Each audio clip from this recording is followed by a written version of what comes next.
ഒരു നല്ല ഉദ്ദേശത്തോടെ ചെയ്യുന്ന ഒരു പ്രൊട്ടസ്റ്റ്, ഒരു വലിയ ഉദ്ദേശത്തിൽ ചെയ്യുന്ന ഒരു പ്രൊട്ടസ്റ്റിന്റെ ഗതി തന്നെ മാറ്റുന്നത് ഇമാതിരി കോമാളിത്തരങ്ങൾ കാരണമാണ്.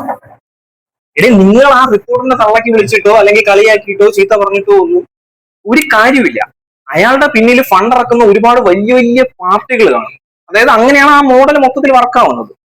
ഇപ്പോ കേരളത്തില് കൈരളി ചാനലിൽ എപ്പോഴെങ്കിലും മോദി ചെയ്ത ഒരു നല്ല പ്രവൃത്തിനെ റിപ്പോർട്ട് ചെയ്യുന്നതോ അതിനെ കുറിച്ച് പ്രശംസിച്ച് പറയുന്നതോ നിങ്ങൾ കണ്ടിട്ടുണ്ടോ? ഒരിക്കലും കാണൂല. അല്ലെങ്കിൽ ജനൻ ടി വിയിൽ എപ്പോഴെങ്കിലും പിണറായി വിജയൻ ചെയ്ത ഒരു നല്ല പ്രവൃത്തിയെ പുകഴ്ത്തി പറയുന്നത് കാണും? ഇല്ല. കാരണം മൊത്തത്തിൽ ആ മോഡൽ അങ്ങനെയാണ് വർക്ക് ചെയ്യുന്നത്.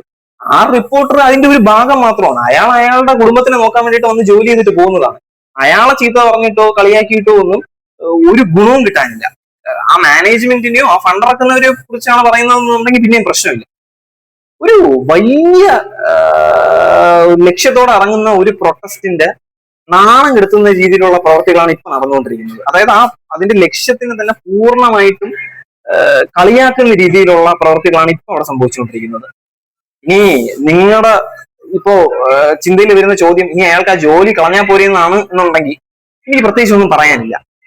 അമ്മാതിരി പൊട്ടൻ ചോദ്യമാണ് നിങ്ങൾക്ക് വരുന്നത് എന്നുണ്ടെങ്കിൽ